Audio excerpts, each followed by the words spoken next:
Chicken pickle కొనాలంటే బయట వేలకు వేలు పెట్టి కొనాలి. అదే మనం ఇంట్లో చేసుకున్నామంటే చాలా నీట్‌గా, ఫ్రెష్‌గా సో, కొంచెం తక్కువ ఖర్చులోనే మంచి పికిల్ అయితే రెడీ చేసేసుకోవచ్చు. లేట్ చేయకుండా ప్రాసెస్‌లోకి వెళ్ళిపోదాం. ఈ రోజైతే 1 కేజీ బోన్‌లెస్ చికెన్ పికిల్ అయితే పెట్టబోతున్నాను. నాకెందుకో చికెన్ పికిల్ అంటే బోన్‌లెస్ చికెన్ పికిలే కొంచెం బావుంటుంది అనిపిస్తుంది.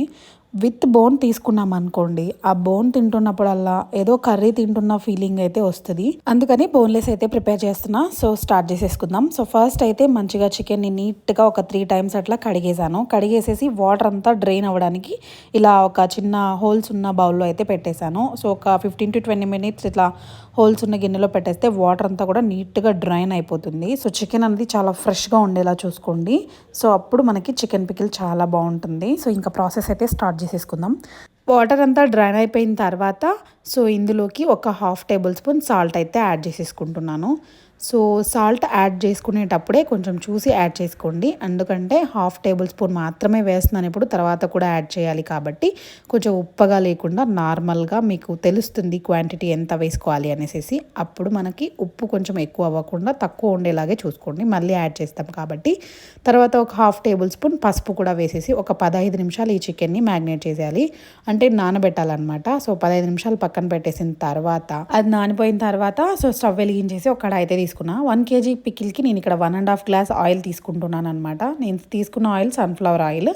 సో మీకు నచ్చిన ఆయిల్ తోటి కూడా దీన్ని ప్రిపేర్ చేసుకోవచ్చు. సో ఆయిల్ కొంచెం లైట్గా హీట్ ఎక్కిన తర్వాత ఈ చికెన్ అంతా ఇందాక మ్యాగ్నేట్ చేసి పెట్టుకున్నాం కదా, ఈ చికెన్ అంతా మెల్లిగా ఆ ఆయిల్లోకి వేసేసేసి నీట్గా, అంటే మీద పోసుకోకుండా జాగ్రత్తగా పట్టుకొని కలపాలన్నమాట. సో మొత్తం కలిపిన తర్వాత ఈ ఆయిల్ అంతా కూడా కొంచెం వాటర్ లాగా అట్లా స్టార్ట్ అవుతుందన్నమాట. సో చికెన్ ఉడికే ప్రాసెస్లో ఇలా నురగ రావడం సో ఇలా జరుగుతుంది. సో అప్పుడు మీరు భయపడాల్సిన అవసరం లేదు. ఆయిల్ కదా మనం వేసాం, వాటర్ అయిపోయాయి ఏంటి అనేసి. సో ఇలా వాటర్ లాగా కూడా అయిపోతుంది. సో ఇలా అవుతున్నప్పుడు మనం బాగా కలుపుతూ ఉండాలన్నమాట. సో ఈ చికెన్ పికిల్కి ఎంత కలిపితే అంత బాగా వస్తుందన్నమాట పికిల్. సో కలుపుతూనే ఉండాలి. సో చూసారా, ఒక 15-20 మినిట్స్ తర్వాత వాటర్ లాగా ఉన్నదంతా కూడా ఇప్పుడు ఆయిల్లోకి కన్వర్ట్ అయిపోయింది అనమాట. సో ఇప్పుడు ఈ చికెన్ అంతా కూడా కొంచెం బ్రౌనిష్ కలర్ వచ్చేంత వరకు మనం తిప్పుతూనే ఉండాలన్నమాట. అలా వదిలేసామంటే కింద పీసెస్ గట్టిగా అవ్వడం, పైన పీసెస్ అంతా మెత్తగా ఉండడం అట్లా జరుగుతుంది. సో మనం కలుపుతూనే ఉండాలి. సో ఎంత కలిపితే అంత పికిల్ చాలా టేస్టీగా వస్తుంది, ఈవెన్గా కుక్ అయి వస్తుంది అనమాట. సో ఇంత రెడ్డిష్ అవుతే సరిపోతుంది. కొంతమంది చాలా ఎక్కువగా రెడ్డిష్ చేస్తారు, అది పీస్ తినడానికి కూడా అవ్వదన్నమాట, చాలా గట్టిగా అయిపోతుంది. సో ఇక్కడ చూసారా, పైన గట్టిగా లోపల సాఫ్ట్గా ఇట్లా కుక్ అయితే సరిపోతుంది. ఇంకా మళ్ళీ కూడా కుక్ అవ్వాలి ఒక 10 మినిట్స్, దానికోసం అనేసి ఇప్పుడు తీసేసా. సో తీసేసిన తర్వాత అదే ఆయిల్లో ఒక 2 టేబుల్ స్పూన్లమైన అల్లం వెల్లుల్లి పేస్ట్ అయితే యాడ్ చేసుకుంటున్నా. ఈ పేస్ట్ పచ్చివాసన పోయేదాకా బాగా మగ్గనివ్వాలి, అంటే ఈ ఆయిల్లో బాగా ఉడకనివ్వాలి. పచ్చివాసనగా ఉంటే పికిల్ త్వరగా చెడిపోతుంది అనమాట.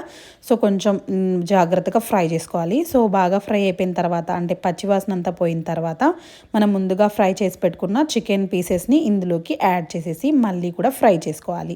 సో ఈ ప్రాసెస్ అంతా కూడా మీడియం ఫ్లేమ్లో జరగాలి అనమాట. ఇప్పుడు హై ఫ్లేమ్ పెడితే మనకి పీసెస్ అనేవి చాలా గట్టిగా అయిపోతాయి. సో మీడియం ఫ్లేమ్లో పెట్టేసి ఈ ప్రాసెస్ అంతా చేసుకోవాలి. సో చికెన్ వేసి ఒక 10 మినిట్స్ లో ఫ్లేమ్లో లేదా మీడియం ఫ్లేమ్లో పెట్టిన తర్వాత ఇందులో కొంచెం సాల్ట్, అలాగే గరం మసాలా, ధనియా పౌడర్, కారం పౌడర్, సో మొత్తం కూడా నేను 3 టేబుల్ స్పూన్స్ తీసుకున్నాను. గరం మసాలా 3 టేబుల్ స్పూన్, ధనియా పౌడర్ 3 టేబుల్ స్పూన్, అలాగే కారం పొడి కూడా 3 టేబుల్ స్పూన్.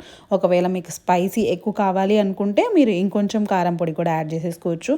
ఇంకా గరం మసాలాలోనే నేను జీలకర్ర, మెంతులు అవన్నీ కూడా కలిపి మిక్సీ పట్టేసుకున్నాను అనమాట. సో అదంతా కూడా గరం మసాలా కిందికి వస్తుంది. So normal whole garam masala వేసుకున్నా కూడా సరిపోతుంది. సో అదంతా వేసి మంచిగా మిక్స్ చేస్తుంటే అరోమా వస్తుంది, లిటరల్లీ మీరు నమ్మరు. ఒకసారి ట్రై చేయండి, డెఫినెట్లీ చాలా అంటే చాలా బాగుంటుంది. అసలు ఈ చికెన్ పికిల్ చేసుకున్న తర్వాత అసలు బయట కొనాలనే థాటే మీకు రాదనమాట యాక్చువల్లీ చెప్పాలంటే. సో ఇప్పుడైతే ఇలా మంచిగా కలిపేసుకున్నాను. లో ఫ్లేమ్లో పెట్టేసేసి ఈ మసాలా అంతా కూడా నీట్గా చికెన్కి పట్టేలాగా కలుపుకోవాలన్నమాట. సో కలుపుతూనే ఉండాలి. సో వదిలేసామంటే మాడిపోతుంది కింద మాత్రం. సో డెఫినెట్లీ అలా కలిపేసేసి ఇంకా దించేసాను అనమాట. సో దించేసిన తర్వాత, అంటే ఒక 15 మినిట్స్ లో ఫ్లేమ్లో పెట్టి బాగా కలిపేసిన తర్వాత దించేయచ్చు. సో ఇప్పుడు దించిన తర్వాత మంచిగా ఒకసారి కలిపేసేసి దీన్ని అయితే బాగా చల్లారనివ్వాలి. సో బాగా చల్లారిపోయిన తర్వాత చూడండి ఎంత బాగుందో, అసలు ఎంత మంచి స్మెల్ వస్తుందో. తర్వాత ఇందులోకి ఒక 2 పెద్ద సైజు నిమ్మకాయ రసం అయితే వేసేస్తున్నాను. చిన్న సైజు లెమన్ అయితే 3 వేసేసుకోండి, పెద్దవైతే 2 వేసేసుకోండి. సో జ్యూస్ మాత్రమే వేసేసుకోండి. ఇంకా జ్యూస్ వేసేసి మంచిగా కలిపేస్తున్నాను. సో ఎంత బాగుందో, ఇప్పటికిప్పుడు తినే అంత బాగుందనమాట. సో ఇంత మంచి పికిల్ చేసుకున్నాక 3 డేస్ ఊరనిచ్చి తర్వాత తినే అంత ఇది ఉండదు. సో వెంటనే వేడి వేడి అన్నంలో కొంచెం చికెన్ పికిల్ అయితే యాడ్ చేసుకుని తినేసా అనమాట. ఎంత నచ్చిందంటే నాకు, లిటరల్లీ మీరు నమ్మరు. డెఫినెట్లీ ఈ రెసిపీ ఒకసారి ట్రై చేయండి. సో చాలా రెసిపీస్ ఉన్నాయి యూట్యూబ్లో, బట్ ఒక్కసారి ట్రస్ట్ మీ, ఇది ఒక్కసారి ట్రై చేయండి.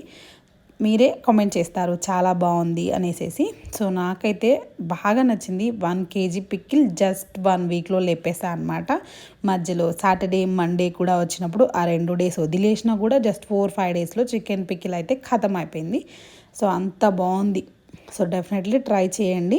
సో రైస్లో ఒక పీస్ పెట్టుకొని తింటే ఆహా చాలా బాగుందండి. రైస్తో కలుపుకొని తిన్నా, జస్ట్ ఒక పీస్ తిన్నా ఎంత బాగుందో. డెఫినెట్లీ ట్రై చేసి కామెంట్ చేయండి. సో వీడియో నచ్చింది అనుకుంటున్నాను. నచ్చితే like and subscribe. Thank you for watching. Bye.